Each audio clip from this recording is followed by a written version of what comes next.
Hi, and welcome back to the Miscalculations of Lightning Girl video series. I'm the author, Stacy McAnulty. We are reviewing chapters 31, 32, and 33. And what chapters they are! They are so much going on.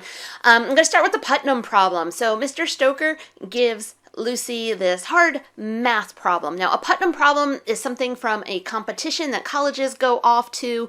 They send these math teams and they compete doing math. I don't know exactly how it works, but I know the prize money is something kind of insane, like $25,000. So it's a big deal. Now, I found a Putnam problem that I could do, so I thought it'd be doable for Lucy. And I wrote to the Putnam people. I'm like, hey, can I use your problem? And they're like, sure, go ahead. So it was a problem from an old competition.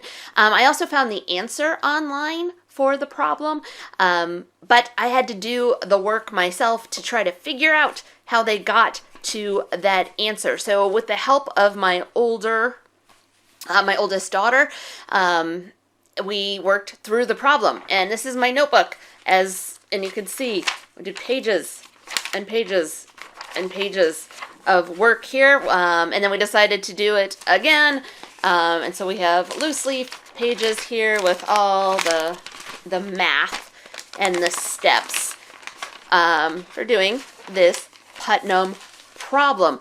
I tried to summarize it all on my website, so if someone really wants to know how to do it, you can go check it out on my website. But I did recently have a gentleman email me and tell me there's a mistake in there. I'm assuming it's a typo because I know I can get to the answer. So if you look at it, just know that there might be a couple typos in my solution on my website.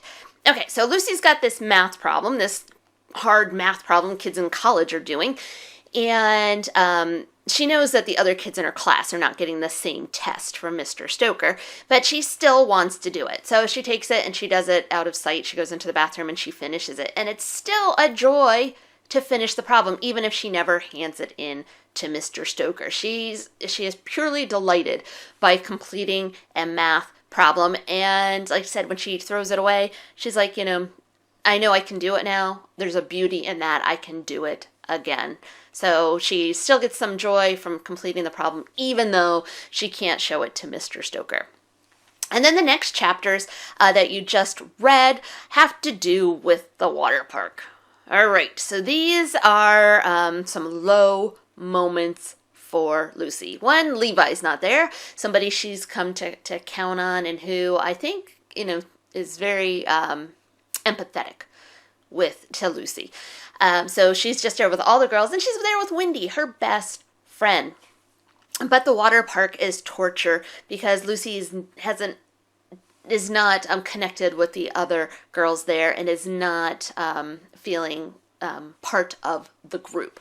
So we start with, they're picking out beds in the fancy suite, and Lucy doesn't end up with one of the cool bunk beds. She ends up on a cot.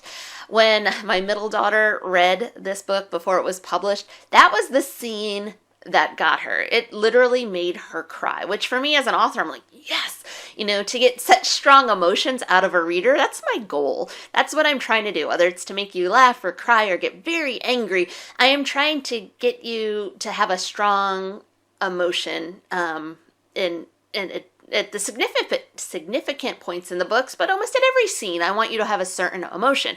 So for my daughter,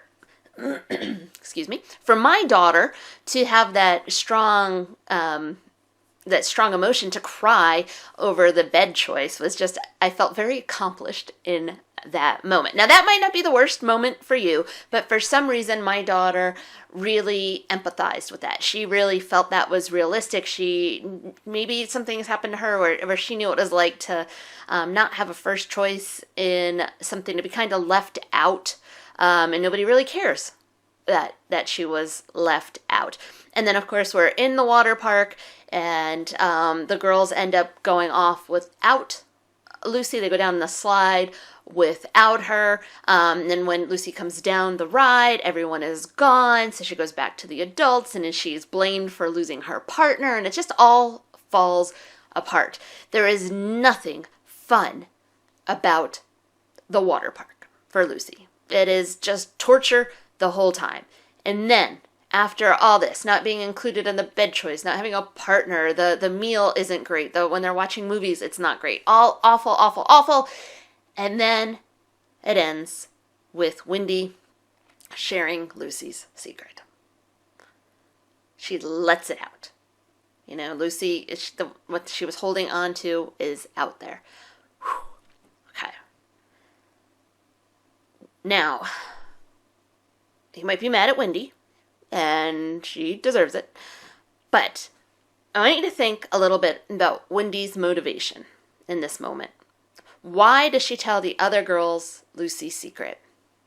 Is she doing it to make fun of Lucy? Is she doing it to be mean to Lucy? Is she doing it so the others will understand Lucy better? Is she doing it because she thinks Lucy's cool? Is she doing it just to have something to talk about, being a gossip? So think about that scene. We're only in Lucy's head. We know how horrible it feels at that moment for Lucy. But I want you to think a little bit about Wendy's motivation. Why did Wendy let the secret out? Okay. All right. The end is near. Not many chapters left. We are on to 34, 35, and 36. Enjoy reading, and I'll talk to you soon.